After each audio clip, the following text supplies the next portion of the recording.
মাদারীপুরে শ্রমিক দলের সভাপতি শাকিল মুন্সি হত্যার জের ও আধিপত্য বিস্তার নিয়ে বিএনপি ও কার্যক্রম নিষিদ্ধ আওয়ামী লীগের সংঘর্ষে আহত হয়েছেন অন্তত ১০ জন।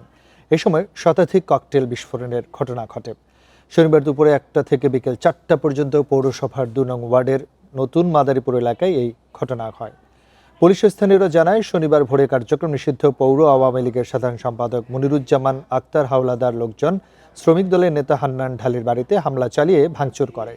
পরে দুপুর ১টার দিকে আক্তার ও নিহত শাকিলের ভাই শ্রমিক দলনেতা হাসান মুন্সির নেতৃত্বে দুই পক্ষ সংঘর্ষে জড়ায়। প্রায় ৩ ঘন্টা ধরে চলা সংঘর্ষে শতাধিক ককটেল বিস্ফোরণ ঘটানো হয়।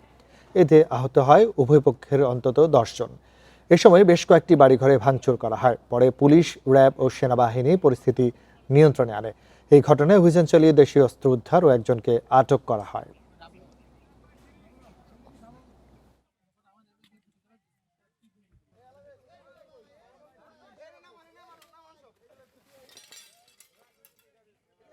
দুই গ্রুপের মধ্যে মূলত আধিপত্য বিস্তারকে কেন্দ্র করেই ঘটনার সূত্রপাত এবং দুপুর থেকে শুরু করে এখনো পর্যন্ত এই ৪টার পরে আমরা মূলত নিউট্রালাইজ করতে পারছি।